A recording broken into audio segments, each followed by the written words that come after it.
नमस्कार। Morning prime में वक्त हो गया है आपको सात की बड़ी बात की खबरों से रूबरू कराने का। नमस्कार, मेरा नाम राहुल सौमित्र है। सबसे पहले देख लेते हैं कि इस वक्त की बड़ी बड़ी खबरें कौन सी हैं, हेडलाइंस कौन कौन सी हैं।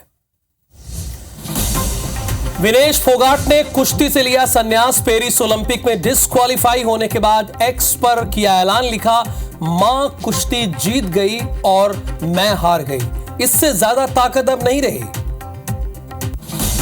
आज लोकसभा में पेश होगा वक्फ बोर्ड संशोधन बिल। संपत्ति पर अधिकार की घटेगी शक्ति, महिलाओं को भी बोर्ड में मिलेगी जगह। सदन में मुस्लिम सांसद कर सकते हैं बिल का विरोध। बेंगलुरु दौरे पर सीएम डॉक्टर मोहन यादव आज इंटरैक्टिव सेशन में प्रमुख उद्योगपतियों से करेंगे संवाद। मध्य प्रदेश में निवेश को लेकर होगी चर्चा। आज रायपुर में मुख्यमंत्री का जनदर्शन। विष्णुदेव साय सीएम हाउस में सुनेंगे जनता की समस्या। सुबह 11 बजे से शुरू होगा यह कार्यक्रम। ग्वालियर के जीवाजी यूनिवर्सिटी में 3 दिन से भूख हड़ताल पर एनएसवाई। 3 कार्यकर्ताओं की बिगड़ी तबीयत। प्रदर्शनकारियों को हटाने पहुंची पुलिस। फर्जी बीएड कॉलेज के खिलाफ कार्रवाई की कर रहे हैं मांग। महादेव सट्टा ऐप मामले में 4 अंतर्राज्यीय आरोपी गिरफ्तार। एसीबी और ईओडब्ल्यू की टीम ने मुंबई से की गिरफ्तारी। चारों आरोपियों को लाया गया रायपुर।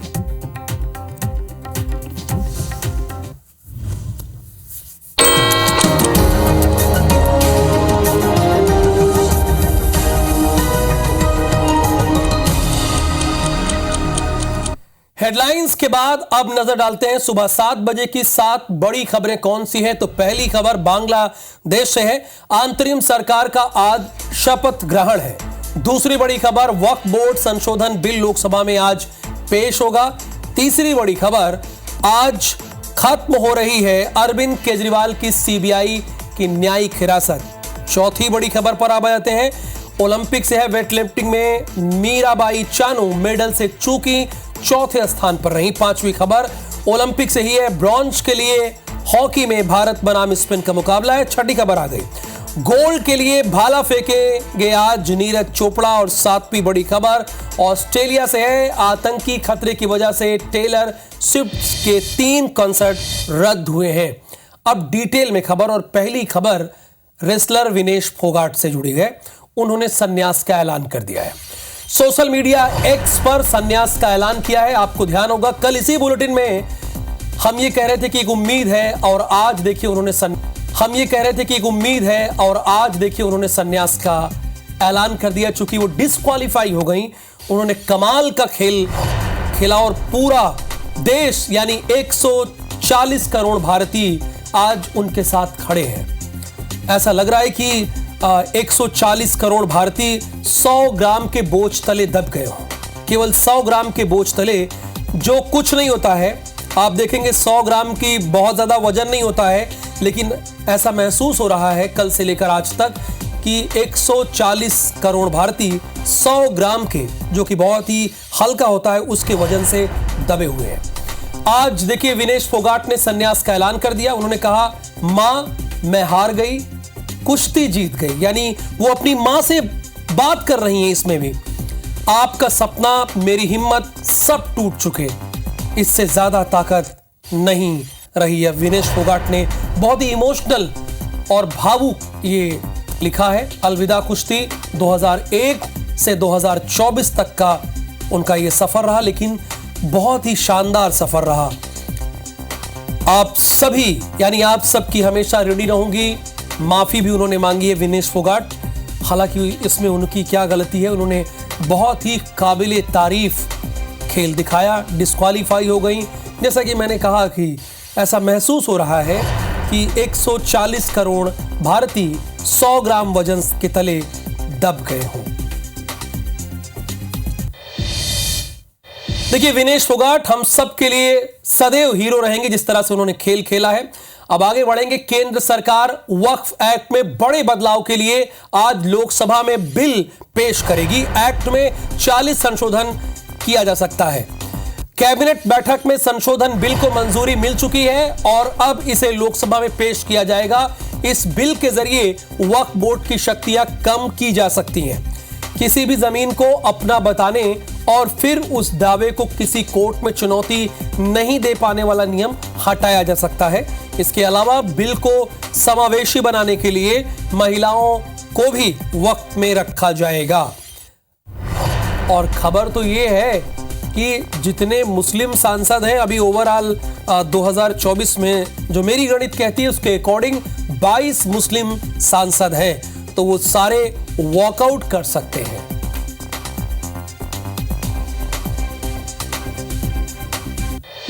अगली खबर बांग्लादेश से है। बड़ी खबर है, बड़ा अपडेट है। अंतरिम सरकार का शपथ ग्रहण आज है। नोबेल पुरस्कार विजेता मोहम्मद यूनुस के नेतृत्व में अंतरिम सरकार बन रही है। बांग्लादेश में हिंसा का दौर अभी भी जारी है और आज खबर यह है कि अंतरिम सरकार का आज शपथ ग्रहण हो सकता है। नोबेल पुरस्कार विजेता मोहम्मद यूनुस जो कि 81 साल के हैं, वो अंतरिम सरकार के तौर पर आज शपथ ले सकते हैं। बांग्लादेश में हिंसा का दौर अभी थमा नहीं है, अभी भी जारी है। जैसा कि हमारी टीम ने हमें बताया कि तकरीबन 100 लोगों की जान गई है इस हिंसा में। अब अंतर्राष्ट्रीय जगत के बाद प्रादेशिक खबरों का रुख कर लेते हैं, यानी राज्यों की खबरों के बारे में आपको बता देता हूं मैं। भोपाल से खबर है, सीएम डॉक्टर मोहन का आज बेंगलुरु दौरा है। आज बेंगलुरु से मध्य प्रदेश में निवेश आएगा। दोपहर 12 बजे इन्वेस्टर्स के साथ आज सीएम डॉक्टर मोहन यादव की बैठक होगी। शाम 6 बजे सीएम का उदयपुरा आगमन होगा और रात 9:30 बजे उदयपुरा से HAL एयरपोर्ट जाएंगे और रात 11:30 बजे बेंगलुरु से भोपाल के लिए रवाना होंगे। 11:30 बजे बेंगलुरु से भोपाल के लिए रवाना होंगे।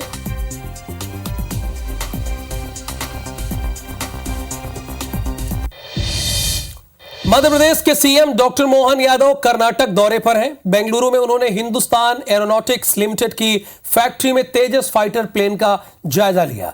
तेजस को HAL ने तैयार किया है। तेजस सिंगल इंजन वाला हल्का लड़ाकू विमान है।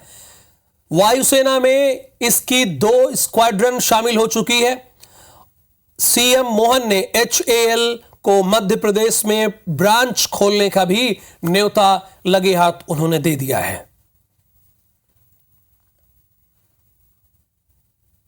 बेंगलोर आकर बहुत अच्छा लगा और ज़्यादा आनंद तब आया यहाँ तेजस का अलग अलग प्रकार से स्वदेशी एयरक्राफ्ट के माध्यम से हम दुनिया में अपना एक अलग धाक बनाने में सफल हुए। मेरी अपनी ओर से इस संस्थान से जुड़े सभी मित्रों को बधाई और देश के इस गौरवशाली क्षण को मैं महसूस कर रहा हूँ और उम्मीद करता हूँ कि बहुत जल्दी मध्य प्रदेश में भी हमारे संस्थान की एक ब्रांच खुलेगी। और अगली खबर रायपुर से है। जन दर्शन कार्यक्रम आज है। मुख्यमंत्री निवास में यह जन दर्शन का कार्यक्रम होगा। सुबह 11 बजे से लेकर 2 बजे तक इस कार्यक्रम को आयोजित किया जाएगा। आम जनता की समस्याओं को सीधे सुनते हैं यहां पर सीएम विष्णुदेव साय। हर गुरुवार को मुख्यमंत्री निवास में जन दर्शन का कार्यक्रम होता है और अब तक 2 बार हो चुका है, ये तीसरी मर्तबा है। इसके पहले जो शेड्यूल लगा था वो किसी न किसी कारण से स्थगित हो जा रहा था। ये तीसरा जन दर्शन का कार्यक्रम है। पहला जून में हुआ था, फिर जुलाई में हुआ और उसके बाद फिर जो डेट आई उसमें जन दर्शन, चूंकि मुख्यमंत्री का प्रोग्राम लगा हुआ था इसलिए वो कैंसिल हो गया। और आज गुरुवार का दिन है तो आज सीएम विष्णुदेव साय सीधे जनता से मुखातिब होंगे, उनकी समस्याओं को सुनेंगे। देखिए, सीएम तो बहुत ही संवेदनशील है, वो जनता के बीच हमेशा रहने वाले हैं। लेकिन सवाल ये है कि जब जनता समस्या लेकर आ रही है और सीएम कह रहे हैं कि तुरंत इसको निस्तारित कीजिए, इसको खत्म कीजिए, क्या अधिकारी भी जितने जिम्मेदार मुख्यमंत्री विष्णुदेव साय हैं, क्या उतनी ही जिम्मेदारी अधिकारी भी दिखा रहे हैं? ये एक बड़ा सवाल है। खबर रायपुर से ही है। कांग्रेस कल क्रांति दिवस मनाएगी। ये कल मनाएगी क्रांति दिवस। आजादी के शहीद योद्धाओं को श्रद्धांजलि दी जाएगी। शहीदों के छाया चित्र पर माल्यार्पण किया जाएगा। शहर, नगर और ब्लॉक कांग्रेस कमेटी क्रांति दिवस मनाने का निर्णय लिया है।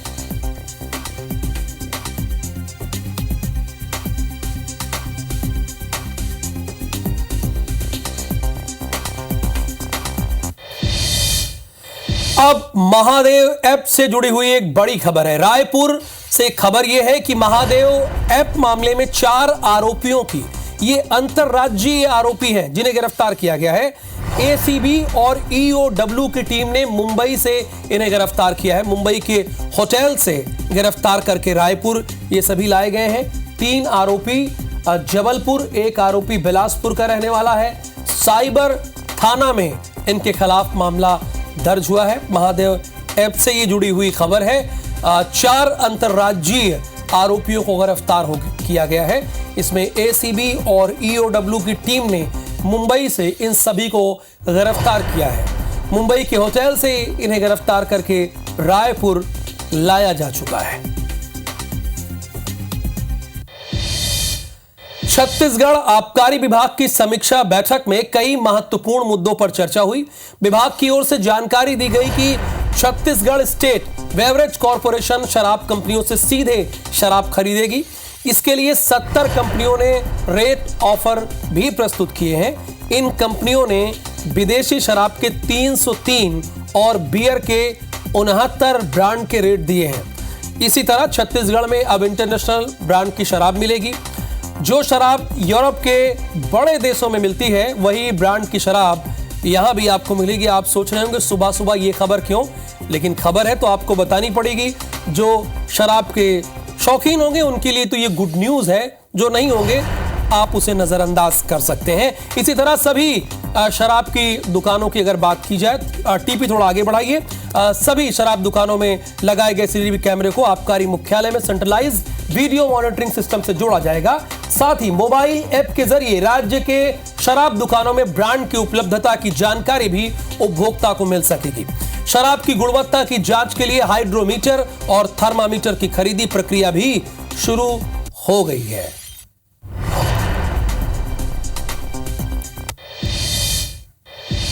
अच्छा, ये खबर इसलिए भी इंपॉर्टेंट थी कि बड़े बड़े मुख्यमंत्री इसी मामले में निपट गए हैं, जेल में है।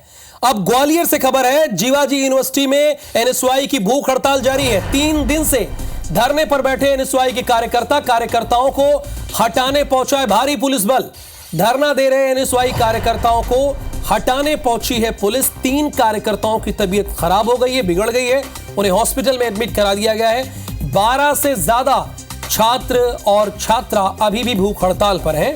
बीएड कॉलेज के खिलाफ कार्रवाई की ये सभी मांग कर रहे हैं।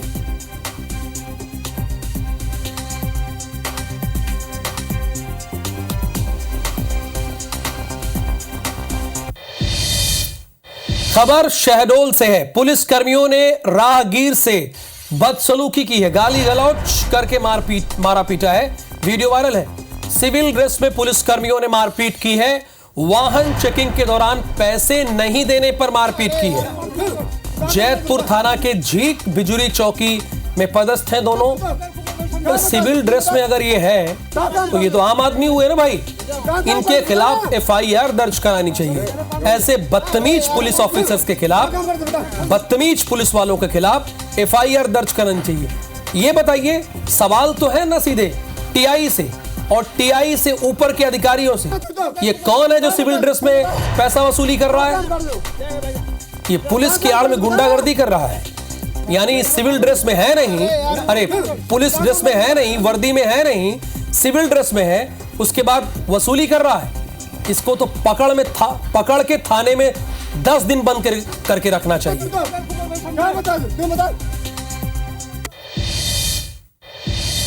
खबर जबलपुर से है। कलेक्टर के साथ फिर साइबर फ्रॉड हुआ है। कलेक्टर दीपक सक्सेना के साथ साइबर फ्रॉड हुआ है। कलेक्टर की फर्जी फेसबुक आईडी के बाद अब व्हाट्सएप क्लोनिंग हुई है उनकी। कलेक्टर दीपक सक्सेना की फोटो लगाकर व्हाट्सएप पर रुपयों की मांग की जा रही है। कलेक्टर ने लोगों की फर्जी नंबर ब्लॉक करने की अपील की है। कलेक्टर ने यह लोगों से अपील की है। अब भाई कलेक्टर आपसे पैसा क्यों मांगेगा? अगर मैसेज आता है कलेक्टर के नाम से तो ये भी दिमाग लगाइए ना कि ये क्यों मांगेगा, नहीं मांगेगा ना। आजकल फ्रॉड बहुत चल रहा है और साइबर फ्रॉड तो एक कदम आगे है। तो इसलिए बच के, सावधान समझ के, अगर कोई आपके व्हाट्सएप पर, फेसबुक पर या किसी भी सोशल साइट पर पैसा मांगता है तो पहले आप ये सोचिए कि ये फ्रॉड होगा। और दूसरा आपको ये करना है कि उसके पास कॉल करना होगा। मान लीजिए मुसीबत में तो कॉल उठाएगा, और नहीं उठाए ये नहीं कि आपने देखा आपका मित्र है या कोई बड़ा शख्स है, आपने तुरंत पैसे डाल दिए। ये भूल नहीं करनी है। अगर ये भूल करनी है तो ये वीडियो IBC 24 का अलग से निकाल लीजिए और इसे सेव कर लीजिए और अपने मोबाइल में रख लीजिए, और जब कोई ऐसा काम हो तो तुरंत इस वीडियो को प्ले कीजिए। अगली खबर भोपाल से है। रातीबड़ पुलिस की बड़ी कार्रवाई हुई है। लूटपाट के 3 आरोपियों को कोलार से गिरफ्तार किया गया। 19 जुलाई को लूट और अपहरण मामले में कार्रवाई हुई है। आरोपियों से कार और मोबाइल फोन जब्त कर लिया गया है।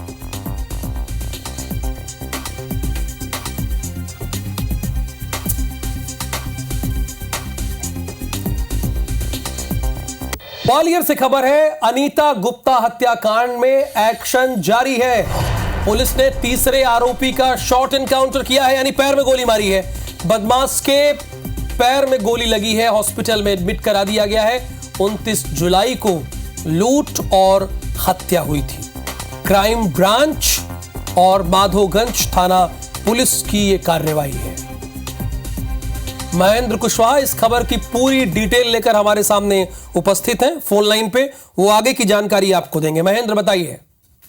जी बिल्कुल, मैं बता दूं कि माधोगंज थाना क्षेत्र के गुड़ा में जो प्रीतमपुर कॉलोनी थी, उसमें एक 29 जुलाई को जो बाइक सवार जो 3 बदमाश थे, जिसकी एक साथी जो उनका बदमाश का था, तो कुछ दूरी पर उतर जाता था और एक बाइक से 2 बदमाश आते हैं और फिर उनको, जो अनीता गुप्ता थी अपने बेटे के साथ, जय के साथ घर लौट रही थी, उनको रोककर उनकी चैन लूटने की वारदात की इरादे से उन्होंने जब बंदूक तानी तो उन्होंने चैन देने से जब इनकार किया तो उन्होंने गोली चला दी थी। इसमें अनीता गुप्ता की मौत हो गई थी। उसके बाद से पुलिस लगातार इन बदमाशों की धरपकड़ के लिए दबिश दे रही थी। तभी कुछ ही दूरी पर, जो कि 14 कुछ घंटे बाद उन्होंने एक लूट की वारदात को, बंदूक की नोक पर लूट की वारदात को भी अंजाम दिया था। उसके बाद से पुलिस बिल्कुल सरगर्मी से इनका घेराबंदी करने के लिए और इनको पकड़ने के लिए पूरी लगातार दबिश दे रही थी और टीमें बनाई गई थी। और कुछ जब एक जो आकाश जादौन था, अभी 2 अगस्त को ही पुलिस ने शॉर्ट एनकाउंटर आकाश जादौन का किया था, जो पहला मुख्य आरोपी था। यानी शॉर्ट एनकाउंटर के जरिए पकड़ लिया है। शुक्रिया महेंद्र इस पूरी इंफॉर्मेशन के लिए आपका। रायपुर समेत छत्तीसगढ़ में केबल नेटवर्क चलाने वाले गुरुचरण सिंह होरा के ग्रैंड विजन की बड़ी धांधली सामने आई है। ये यानी नंबर 1 के धांधलेबाज हैं ये। ग्रैंड विजन ने बिजली विभाग के बिजली खंभों का इस्तेमाल करके करोड़ों की चपत लगाई है। देखिए ग्रैंड विजन के ग्रैंड फर्जीवाड़े की पूरी कहानी।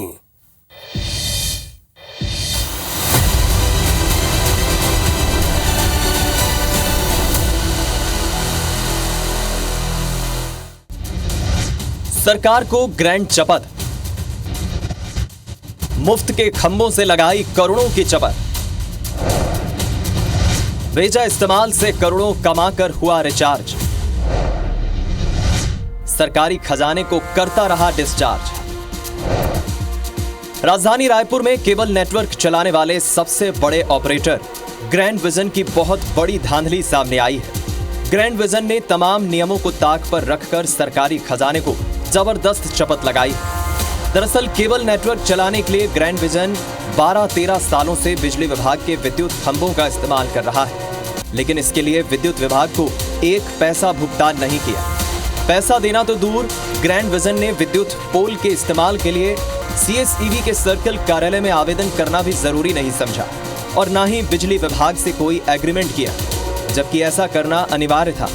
सरकारी नियमों के खुलेआम उल्लंघन और सरकारी शुल्क की चोरी का यह मामला रायपुर शहर के सर्कल 2 क्षेत्र में सामने आया। अभी उपलब्ध दस्तावेजों के अनुसार अभी हमने बीच में चेक करा है कल, तो उसके अनुसार इनके द्वारा अभी तक कोई राशि जमा नहीं की है। जैसा कि आप बता रहे हैं और संज्ञान में आया है, तो हम इसकी जांच कराएंगे और जांच के अनुसार जो भी कृत कार्रवाई वो करके आपको अवगत कराएंगे। रायपुर के सर्कल 2 रीजन में गुड़ियारी से लेकर कोटा और टाटीबंध तक का इलाका आता है। इसी क्षेत्र में ही CSEB के करीब 20,000 बिजली के खंभे हैं। बिजली विभाग के सर्कल 2 मुख्यालय से महज चंद मीटर दूर कॉलोनी में ही दशकों से ग्रैंड विजन अपना केबल नेटवर्क चलाता आ रहा है। रायपुर के गुढ़ियारी इलाके में मौजूद है और इस इलाके में केबल चैनल चलता है, वो ग्रैंड न्यूज़ का है। देखिए सामने स्क्रीन इसी घर में है और आपको सामने में ये दिखेगा ग्रैंड जेंटल, आपको वो वाटरमार्क भी दिखाई दे रहा होगा। और घर के लोग हैं, उनसे ज़रा बातचीत करेंगे। चेंज करिए ज़रा इसको भैया। देखिए ये ग्रैंड जेंटल करके आ रहा है और ये केबल नेटवर्क है। भैया कब से इस्तेमाल कर रहे हैं इसको? ये केबल हो गया 12-15 साल हो गया। 12-15 साल से ये चल रहा है जी। एक और घर में आपको लेकर के चलते हैं, वहाँ पे भी लगभग इसी तरह की चीज़ें आपको दिखाई देंगी, क्योंकि अधिकांश घरों में इसी तरह से केबल नेटवर्क यहाँ पे चल रहा है। तो ये सब घर में यही है, केबल ही सब घर में यही चल रहा है जी, केबल ही चल रहा है। इधर इस इलाका में यही चल रहा है, हमारा न्यू करीम नगर है पूरा। अच्छा, और कितने साल से चल रहा है? ये 6 साल कर 5-6 साल हो गया। ग्रांड केबल न्यूज चलता है, उस केबल का इस्तेमाल होता है और ऑब्वियसली अगर इस्तेमाल हो रहा है तो फिर यहाँ के पोल के ज़रिए ही हो रहा होगा। सर्कल 2 जो CSEB का है, जिसमें गुढ़ियारी इलाका आता है, पूरा कोटा आता है और ये टाटीबंध तक इलाका पूरा जाता है, उस पूरे इलाके में ग्रांड न्यूज़ चल रहा है, लेकिन कोई परमिशन CSEB से नहीं लिया गया है। और इस बात का खुलासा होने के बाद अब अधिकारी जाँच करके कार्रवाई करने की बात कर रहे हैं।